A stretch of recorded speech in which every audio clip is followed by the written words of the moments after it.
ভারত ও ভুটানের পাথরে হঠাৎ করেই বেশি দামে বিক্রির প্রতিবাদে আন্দোলন কর্মসূচি ঘোষণা করেছেন বুড়িমারি স্থল বন্দরের আমদানিকারকরা। ব্যবসায়ীদের অভিযোগ, হঠাৎ করে পাথরের দাম বাড়ায় লোকসানে পড়েছেন তারা।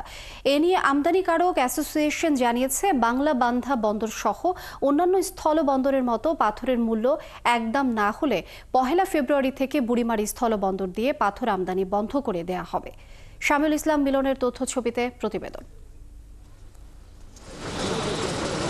আমদানিকারকদের অভিযোগ, বুড়িমারি বন্দরের চেয়ে ভুটান ও ভারত থেকে বাংলা বান্ধা স্থল বন্দরের দূরত্ব প্রায় 90 কিলোমিটার বেশি, অথচ সেখানে তারা প্রতি টন পাথর বিক্রি করছেন $10, আর বুড়িমারি স্থল বন্দরে সেই পাথরই বিক্রি করছেন $16।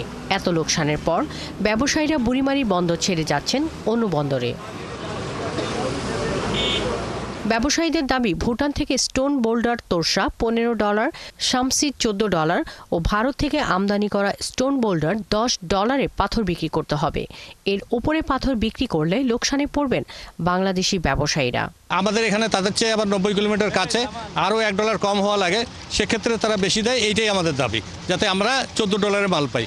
ভুটান ইন্ডিয়া থেকে যে রেটটা দিতেছে ওনারা, তা এইটাতে আমাদের কোনোভাবে পোষাচ্ছে না। মনে করে এই কামাই দিয়ে আমার আয় রুজি সংসারের, এইটাই মনে করে আমার হাত গেছে, আর অন্য কিছু নেই। পাথর এসে বন্ধ হয় তাইলে আমাদের সংসার অচল হয়ে যাবে। যারা বাইরে থেকে আসে, লোকাল শ্রমিক তো আছেই, তো এটা যাতে বন্ধ না হয় সে ব্যাপারে ব্যবস্থা নেওয়া উচিত আমার মনে হয়। গত 20 জানুয়ারি থেকে পাথরের দাম কমানোর দাবিতে আন্দোলন শুরু করে বুড়িমারি স্থল বন্দরের ব্যবসায়ীরা।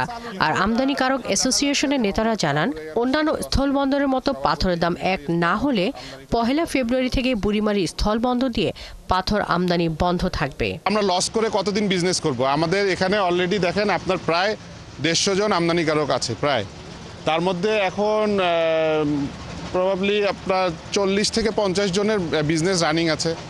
শুধুমাত্র লস করে করে এখন সবারই তো বিজনেস আপনার ম্যাক্সিমামই হলো আপনার ব্যাংক ইনভেস্টমেন্ট। লস করে তো কন্টিনিউ বিজনেস করা যায় না বছরকে বছর।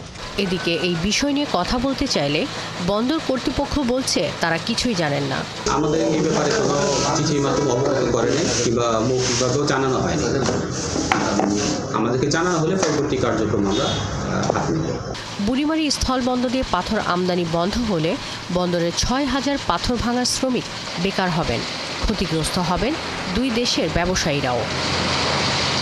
শাকিলা শম্পা, 71।